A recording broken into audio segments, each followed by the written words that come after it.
Hello folks and welcome back to the complete Liverpool playthrough with me, Dr. Benji FM. And if you saw last episode, you'll know we've for the first time this season we've skipped a match. The FA Cup game against Newcastle. I wanted to get straight into the sort of the transfer stuff, as well as end it with a City game today. And I do worry there's about to be a lot of transfer stuff going on. It was quite interesting though. We won the game 2-1. And I'm going to show you both goals. It was De Bruyne on 4 minutes, and then it was Aguero on 16. The reason I'm going to show you the goals, not only because I want to keep you connected to the save, but this was the De Bruyne goal. You'll see a certain symmetry. Lovely free kick from Kevin De Bruyne. And then this was the Aguero goal. And it's pretty much the same goal twice. So it's quite funny to watch, really. Anyway, let's get into the transfer business already. We've got, like I say, gaming at City coming up in a few weeks' time, or about a week's time.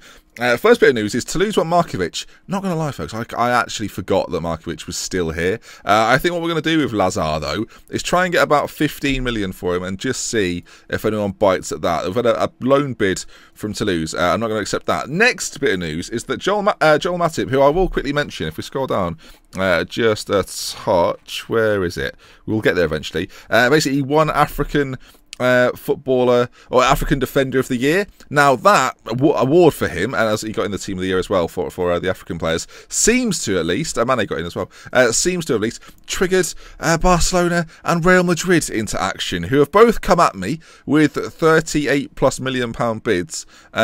I'm going to reject, I mean, I can't negotiate that. I'm going to reject that one. And Madrid as well. They've locked it in. I'm going to reject that one too. I wonder how he'll react to those. He wants a new contract. Okay, well, Matip's currently on £100,000 a week. 26 years of age.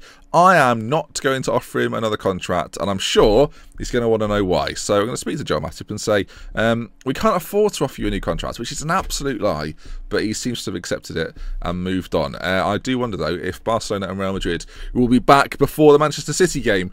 And I will say, also another bit of news, of course, is that Simon Mignolet has now gone to West Ham officially, which means transfer-wise, we've got 20 million to spend. If we get some money for Markovic, if we end up selling someone like Matip, of course, for major money, I'm talking like 50-60 million, there may be a reason to go in and get another defender. I do quite like the Matip-Van Dijk partnership, though. I think in real life that's something I'm quite looking forward to. The smile that comes on my face. We're quite okay.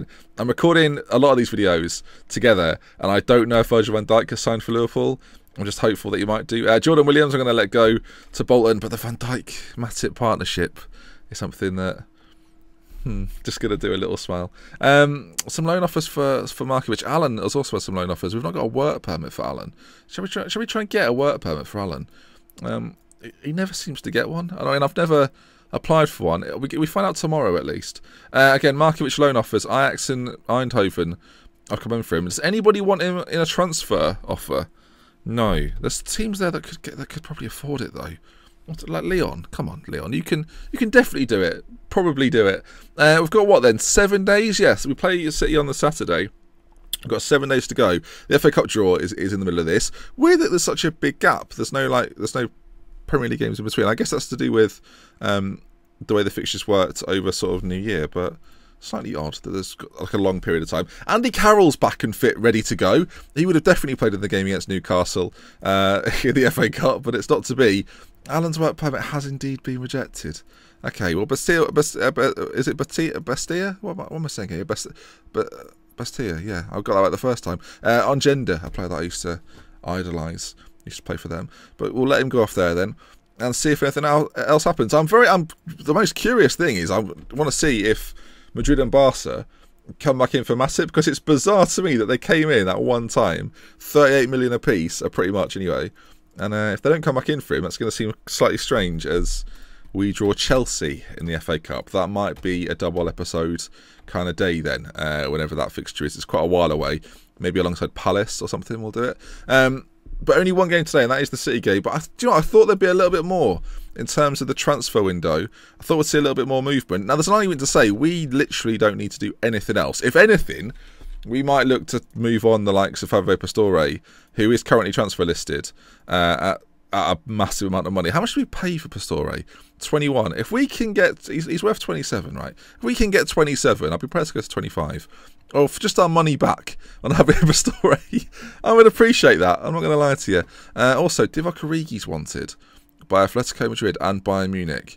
And let's face it, when he plays, he's done all right this year. But last year, did very little.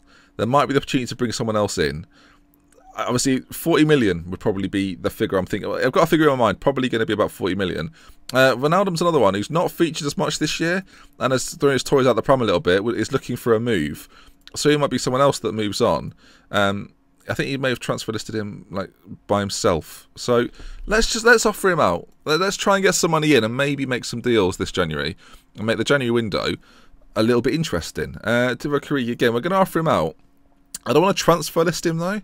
I just want to see if Bayern Munich or was it Atletico Madrid have a little nibble at either of them. I do fear that offering them out is probably the wrong move. Again, Leonov coming for Markovic. No, transfer this. I want money for him. A loan deal in the final season here, it means very little to me. I'll lower it to 12. I'm feeling reasonable. Can we please negotiate somebody? Although I'm interested. Okay, well, no one's coming for any of the players, so we'll just leave that be for now. It's not a problem though. Like I'm not fussed about it. It's just, if I can get them out, I can get other players in. I was going to quickly look at the transfer list and the loan market, see if there's anyone on there that stands out as, I don't know, maybe there's someone at a big club. Like, I guess this save already feels a bit weird because I've got De Bruyne and Aguero at Liverpool. So we'll see. Loan list then, in terms of value, and Kudu's top of it, and there's not much else going on. Transfer list-wise, the Fridge, I mean, he's the one, isn't he? That if you're going to bring anyone in, if you do sell Matip, he might be the guy. 32 million, that's quite a lot of money. Sigurdsson's there as well, a player that you might bring in if you lose someone like Pastore. Do you really need a player in that position though? And João Mario as well for 38 million, decent player. Would you realistically bring him in though? They're the realistic ones. Diego Costa's another one transfer listed, as is Michi. I mean, selling someone like Origi and bringing in someone like Diego Costa, just the idea of that sounds quite fun. I'm not sure it would happen though. Firmino, Costa and Aguero all at the same club. I mean, that's just quite exciting, isn't it? I quite like the idea of it. We'll see if there's any like firm interest in Origi though. That's really what we've got to wait for that. And Pastore, actually, he was one that obviously no one came in for him. Now he's got a bit of an injury. We'll go to 24. We bought him for 21. So I'm thinking, make some money back on him, and then go out and reinvest that, and I'm relatively happy. No club is offering Markovic his full. Why is he on 75 grand a week? That's the real question I would ask. Why is he on so much money a week? As we've got a press conference about the City game, which we're just going to ignore. Right, saving the game. We've got all the weekly saves on, haven't we? I don't know, really. I don't know what I'm expecting to happen in this window. There's lots of games in January still. Obviously, we're doing a game an episode, so we'll see what occurs. This is a little bit of a longer one, though. Costa's actually moved to Arsenal, which is mad. So that's not happening. That's 20 million that we're not going to be able to spend on Diego Costa now. Pastore, Southampton are apparently interested. If anything, I owe Southampton a bit of a bargain. Right, we'll offer him out for the price in which we paid for him. We're not going to go lower than that, though, and we'll just see if anyone comes in. It was 12 million the reported fee there. Oh, okay, different player. Okay, and Tielemans to Southampton for 54 million. What's going on here? Is everyone okay? Everyone needs to calm down, I think. City, then. They are currently 9th in the division, 33 points from 21 games. They are a good 8 points behind us. And it's the sort of game, again, it's a game in hand on the teams above us. Win it, and we go back into 4th position. Lose it, and panic stations, maybe, potentially. We'll keep with the diamond, though. We'll switch Aguero and Firmino around. I changed it around for the cup game. Thought I'd try something different. It didn't work that well, considering we only scored from free kicks.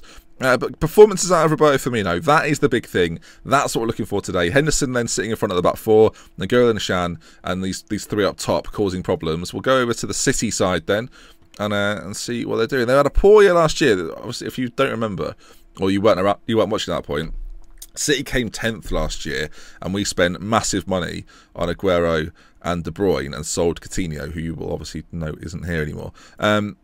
We will now see if those signings are going to pay off. I'm pretty sure we played City earlier in the season and they beat us. I could be wrong. Let's just check that. I'm pretty sure early season they gave us, 4-0 hammering it was. Icardi. Oh my God, my phone's fallen off the Xbox. Right then, let's see. How are we going to get on? I'll put this over here. City versus Liverpool. It's always a big game. And Liverpool, traditionally, have always fared quite well in such a game. I'm looking for... I say it all the time, right? But I'm looking for performances from Aguero and De Bruyne. I spent big money on these guys. And we had a pretty successful season last year. All things taken into account.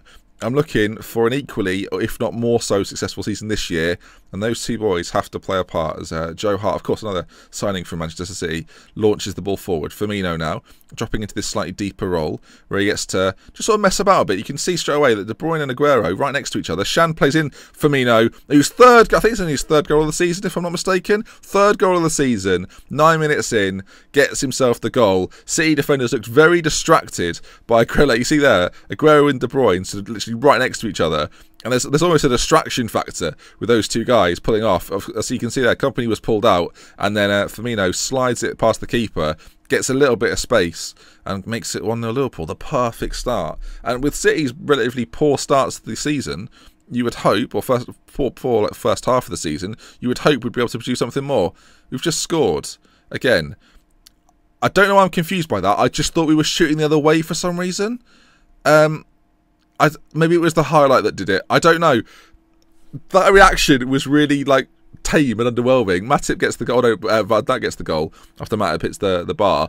2-0. I just thought we were shooting the other way, so I couldn't figure out quite what was going on. But anyway, I thought we were scoring a very elaborate own goal. As Firmino could put through Aguero there. Finds Emre Can though.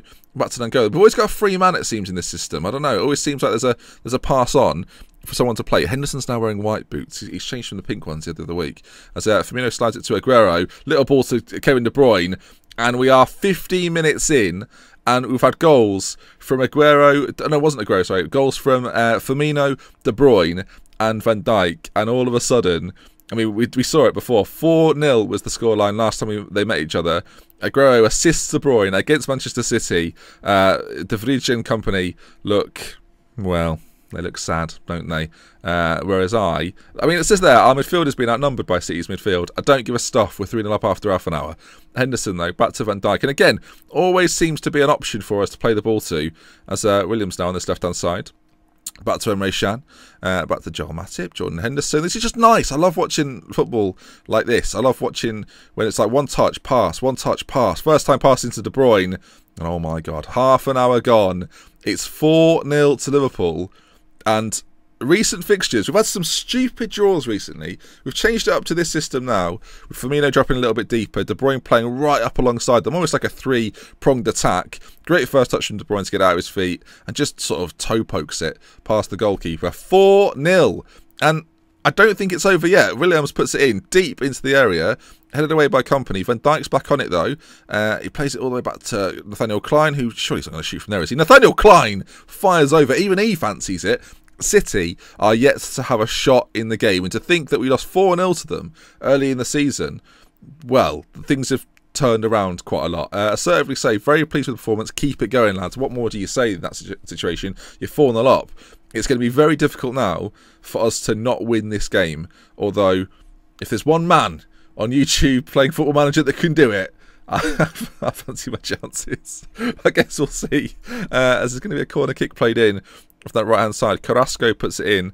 Cardi gets up, but Matip heads behind. City need an early goal. If City are going to get back into this, I mean, that is technically their first shot they've had, and it was blocked from a corner. The ball's played forward again, and then Golan heads clear, and this could even be a Liverpool counter-attack with Aguero, with De Bruyne, with Firmino on the far side. Otto comes across, and since his sort of role as the Simpsons bus driver, he's now doing decent things for Manchester City, as the ball is played into a lot of space and the race is on. Firmino just beats company, ball into the middle, he's got options to the edge in fact. Nangolan, oh what a strike, hits the post, oh my word. Nangolan with one of the strikes of the season. It doesn't quite go in, but that was enjoyable. And I've got to say, what is enjoyable is seeing Kevin De Bruyne on a 9.3. 2 goals to his name. Aguero getting the assist this time. They sort of switched roles in that regard. And with not long left to go, we may well make it 5. Jordan Henderson into De Bruyne again, playing the free kick short, and now finally Williams. I mean, how much space is he in? Aguero from close range. I noted that he hadn't scored yet. Now he has. 17th of the season. I mean, we'll see it in 3 dimensions again. We'll see the replay.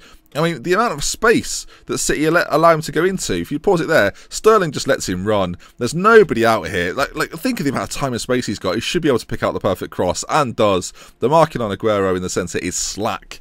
And 5-0. What a turnaround. Again, I mention it again and again, but we lost 4-0 to them earlier in the season, and Aguero and De Bruyne, I think one of them may well have been injured, or they just didn't play well.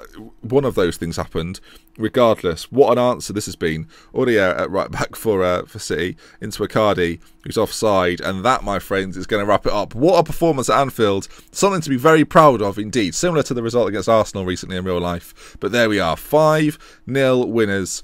Aguero and De Bruyne steal the show for me in that one as well. 2 assists and 3 goals between them. And there we are then, City without a shot on target. The disappointing thing is it doesn't even really move us up the table. We stay in 5th position. But I think the statement made in that game is what matters, and the important thing is obviously going to be that Christian Benteke is going to get us some money. No, is that we beat Watford in our next game, and that is what you'll be seeing next time then. If you've enjoyed today's video, do drop a like on it, some transfer stuff, as well as the game against Manchester City, and let's aim for sort of 300 likes, whatever. Look, if you enjoyed it, like it. I'm not going to set targets for this one. We love with care from Minutes Midget. So next time, I'll see you again very, very soon. Goodbye. Did you like that? This is my new thing I'm doing, apparently. Just need to pat myself in the eye. Shouldn't do it. It's a safety hazard.